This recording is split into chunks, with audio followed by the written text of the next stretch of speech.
कि अभी आप लोग 10th स्टैंडर्ड में, बहुत सारे स्टूडेंट्स यहाँ पे हैं जो 10th में हैं अभी, राइट। तो अभी आपकी बोर्ड की एग्जाम्स है, जैसे कि अभी मार्च होगा, अप्रैल होगी, तो आपकी बोर्ड की एग्जाम्स होगी, राइट।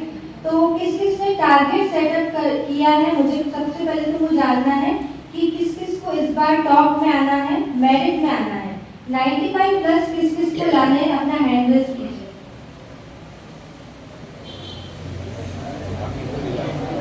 वेरी गुड, क्लैप करो।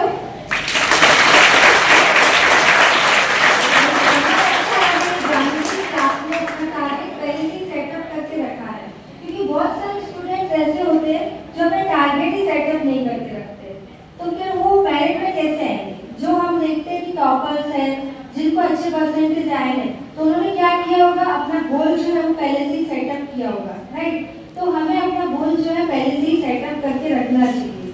तो अभी जो 8th स्टैंडर्ड में है, 9th स्टैंडर्ड में है या 10th स्टैंडर्ड में है, तो सभी के लिए बहुत जरूरी है कि पहले से ही अपना एक गोल जो है वो सेटअप करके रखें। तो अभी मैं आपको बताती हूँ पार्ट्स ऑफ सक्सेस के बारे में, तो कैसे हम लोग सक्सेस को अचीव कर सकते हैं। ऐसे कौन से इंग्रेडिएंट्स होते हैं जो बहुत ही इंपॉर्टेंट होते हैं अगर हमें सक्सेस लाइफ में चाहिए, तो अगर हमें सक्सेसफुल बनना है तो। ऐसे बहुत सारे स्ट्रीम्स, बहुत सारे फील्ड्स है लाइफ में, जैसे कि फॉर एग्जांपल अगर आपका 10th हो जाएगा तो आपके सामने 3 स्ट्रीम्स आएंगी, right. Arts, commerce, science, 3 streams हमारे सामने आती है। तो उसमें से हम लोग को ये डिसाइड करना होता है कि हमें तो कौन से स्ट्रीम में अपना करियर जो है बनाना है। तो जिसका जो भी इंटरेस्ट होता है वो उस करियर में जाता है। तो अगर हम पहले से ही अपना एक गोल सेटअप करके रखेंगे, एक टारगेट बना के रखेंगे कि हमें फ्यूचर में यही करना है, तो ही हम उस पर्टिकुलर जो भी फील्ड है उसमें सक्सेसफुल हो सकते हैं।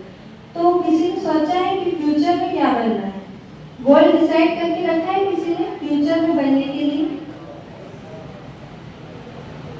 गुड, 3 स्ट्रीम्स आएंगी आपके सामने, तो आपका जिसमें भी इंटरेस्ट रहेगा, जैसे फॉर एग्जांपल किसी को साइंस में इंटरेस्ट होता है, किसी का साइंस सब्जेक्ट बहुत अच्छा होता है, या किसी को मैथ्स में इंटरेस्ट होता है, या फिर किसी को कॉमर्स के सब्जेक्ट्स में बिजनेस रिलेटेड जो है सब्जेक्ट्स उसमें इंटरेस्ट होता है, तो उस अकॉर्डिंग से अपना करियर जो है वो चूज करते हैं। तो हमें क्या करना है, पहले से ही अपना इंटरेस्ट देखना है कि किस पर्टिकुलर चीज में हमारा इंटरेस्ट है, क्योंकि अगर हमने गलत करियर चूज कर लिया तो फिर हमारा जो टाइम है वो वेस्ट होता है और हमारे जो फ्यूचर है वो पूरा खराब हो जाता है।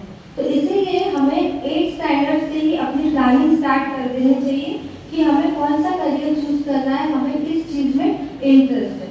ओके, सो अभी मैं आपको बताती हूँ कि अभी आप स्टडी पे कैसे फोकस करें। जो हमारा टॉपिक है year of commitment 2024-25, that is focus and on your education only. आपको सिर्फ और सिर्फ एजुकेशन पे, स्टडी पर ही फोकस करना है। तो ये जो ईयर है आपका 2024-25, ये बहुत ही इंपॉर्टेंट ईयर है आपकी लाइफ का। तो सबसे पहले आपके अंदर होना चाहिए एक पॉजिटिव एटीट्यूड। सबसे पहले पॉजिटिव एटीट्यूड का मीनिंग क्या होता है, मतलब आपको जो है पॉजिटिवली सोचना है, थिंक पॉजिटिव। हम ये ऑलमोस्ट सुनते रहते हैं थिंक पॉजिटिव, तो हमें क्या करना है, पॉजिटिवली सोचना है और अपने अंदर एक विल पावर लानी है कि हाँ मैं ही कर सकती हूँ या मैं ही कर सकता हूँ। मीन्स आपको एक अपना टारगेट सेटअप करके रखना है। जैसे कि मैंने आपको बताया कि अगर आपको टॉप में आना है तो आपको क्या करना होगा, पहले से ही अपना जो गोल है वो डिसाइड करके रखना है। एक गोल बुक पे लिखना होगा कि मुझे 95 प्लस इस ईयर अचीव करने ही करने हैं। मेरा फोटो भी टॉपर्स की लिस्ट में लगना चाहिए, टॉप 3 में।